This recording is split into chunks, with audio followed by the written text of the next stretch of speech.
والصلاة والسلام على من لا نبي بعده، فقد قال الله تبارك وتعالى في القرآن المجيد: جاء الحق وزهق الباطل إن الباطل كان زهوقا۔ صدق اللہ العظیم۔ ستیزہ کار رہا ہے ازل سے تا امروز، ستیزہ کار رہا ہے ازل سے تا امروز، چراغ مصطفی سے شرار وہ رہبی۔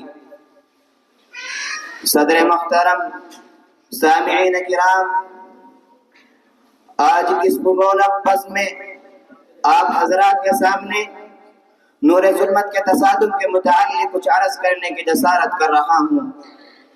حضرات، از سے اب تک یہ دستور چلا آ رہا ہے، جب بھی حق کی طاقت سامنے آتی ہے اور حق کی روشنی پورے عالم کو منور کرنے لگتی ہے تو باطل اپنے آلات سے ریس ہو کر میدان میں آ جاتا ہے، یا یوں کہہ لیجئے جب بھی ضلالت و گمراہی عام ہونے لگتی ہے، ہر طرف صفاقی عیاری غارت گری پھیل جاتی ہے، تو حق کی طاقت ضلالت و گمراہی کا خاتمہ کرنے اور اس ظلم و ستم کو جڑ سے اکھاڑ پھینکنے کے لیے میدان میں آ جاتی ہے۔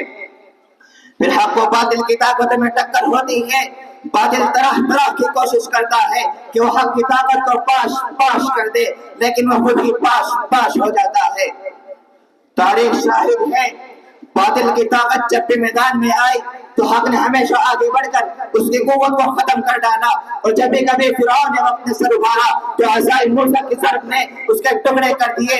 دنیا میں ایک نہیں بلکہ ہزاروں فتنوں نے جنم لیا، لیکن جب بھی کوئی فتنہ ابھرا تبھی کسی سب شکن قوت نے اس کا گرہ کما کر دیا۔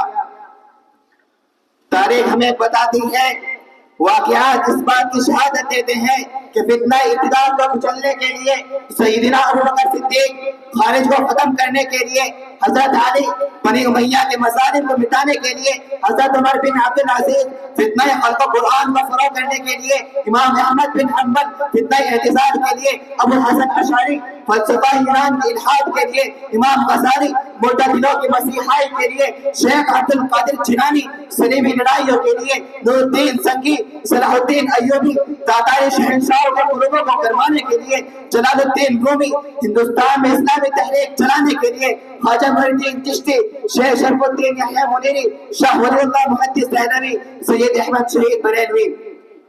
الحاد اکبری کے لیے مجدد الفسانی، برطانوی سامراج کے مقابلے کے لیے مولانا محمد قاسم صاحب نانوتوی، قادیانی جو مرزائیت کی شورش کو فروغ کرنے کے لیے علامہ انور شاہ کشمیری، عطا اللہ شاہ بخاری، یہ حضرات میدان عمل میں آئے۔ ان بزرگوں نے اسلام میں نئی قوت و حرکت اور مسلمانوں میں نیا ایمان اور نئی زندگی پیدا کی۔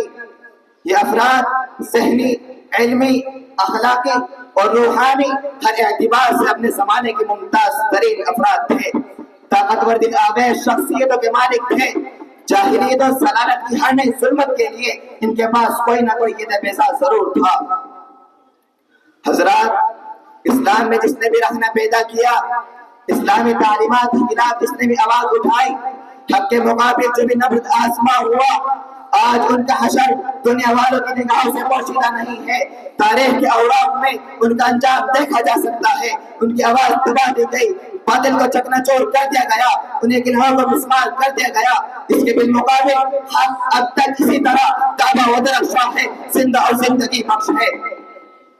آپ پچھلی داستان پڑھ کر دیکھ لیجئے، اسلام کی روشنی گل کرنے کے لیے تاتاریوں نے بے شمار مسلمانوں کو قتل کیا، ہزاروں اسلامی تشریفات ضائع کی، اسپین میں 13 لاکھ مسلمان جلا دیے گئے، ان کے 70 بریاں تباہ کر دی گئی، قرآن کے بہت سے نسخے دریا برد کر دیے گئے، اسلام کے قلب پر ہزاریں حملے ہوئے۔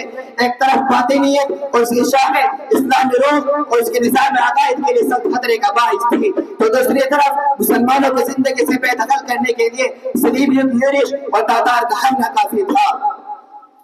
لیکن ان سب کے باوجود کیا حق مٹ گیا؟ کیا اسلام کے دنیا سے خاتمہ ہو گیا؟ کیا مسلمانوں کی تعداد میں کچھ کمی ہو گئی؟ کیا ان کی اقدار و روایت ختم ہو گئی؟ نہیں، بالکل نہیں، بلکہ تاریخ ہمیں بتاتی ہے اسی باطل کے نرگے میں حق کے حامی کھڑے ہو گئے، انہی ظلم خانوں میں حق کو اسلام کے پاس مل گئے۔ علامہ اقبال مرحوم نے اس کی طرف اشارہ کیا ہے ہے آیا یورش تاتار کے فسانے سے، ہے آیا یورش تاتار کے فسانے سے، پاسباں مل گئے کعبے کو صنم خانے سے۔ سامعین بات تمکین مختصر یہ ہے کہ حق و صداقت کو ان موجوں سے ہمیشہ سابقہ پڑا ہے۔ ان میں بعض موجیں اس قدر بلند ہوئی کہ انہوں نے آسمان کو چھو دیا، لیکن اس کے بعد وہ ہمیشہ کے لیے سمندر کی تہ میں سو گئی۔ کتنی باتیں طاقت مدار ہوئی، کیسے کیسے حکومتیں وہ قیادتیں ظاہر ہوئی، لیکن دیکھتے ہی دیکھتے ان کے بساط الٹ گئی، ان کا نام لینے والا دنیا میں کوئی باقی نہ رہا۔ البتہ حق اسی طرح روشن ہے، اسلام اسی طرح زندہ ہے، صداقت اسی طرح اپنی کرشمہ سازی میں مصروف ہے، امت بھی وہی ہے اور اس کا پیغام بھی وہی ہے۔ نور خدا ہے کفر کی حرکت پہ خندزن، نور خدا ہے کفر کی حرکت پہ خندزن، پھونکوں سے یہ چراغ بجھایا نہ جائے گا، وما توفیق الا باللہ۔